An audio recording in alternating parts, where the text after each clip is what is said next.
আপনার জন্ম কি 2, 11, 20 এবং 29 তারিখে যদি হয়ে থাকে, তাহলে আপনাকে কিন্তু কন্ট্রোল করছে মুন। আর মুন বেসিক্যালি কি হয়, 15 দিন নামে 15 দিন ওঠে। তাই এই সমস্ত জাতক বা জাতিকাদের মাইন্ড ফ্ল্যাকচুয়েট করে বারবার। তাই এই সমস্ত জাতক বা জাতিকাদের হ্যান্ডেলিং করতে হয় খুব স্মুথভাবে, পেয়ারসে হ্যান্ডেলিং করতে হয়। তার কারণ এদেরকে আপনি ফোর্সফুলি কোনো কিছুই করাতে পারবেন না।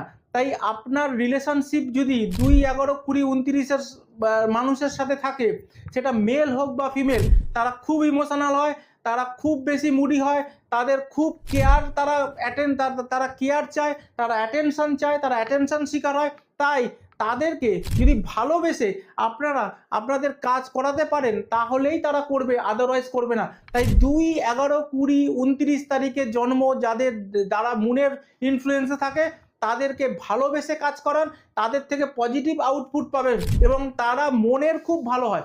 মনের ভালো হওয়ার জন্য তারা কিন্তু সবাইকে নিজের মতো করে আপনও করে নিতে চায় এবং এই ভালো মনের মানুষের জন্য তারা বারবার মনে কষ্টও পায়। তাই 2, 20, 11 এবং 29-এর মানুষদের সাথে বন্ধুত্ব করার আগে আপনাকে একটা জিনিস মাথায় রাখতে হবে, তারা খুব ইমোশনালি থাকে। তাই তাদের সাথে রুড বিহেভ করবেন না।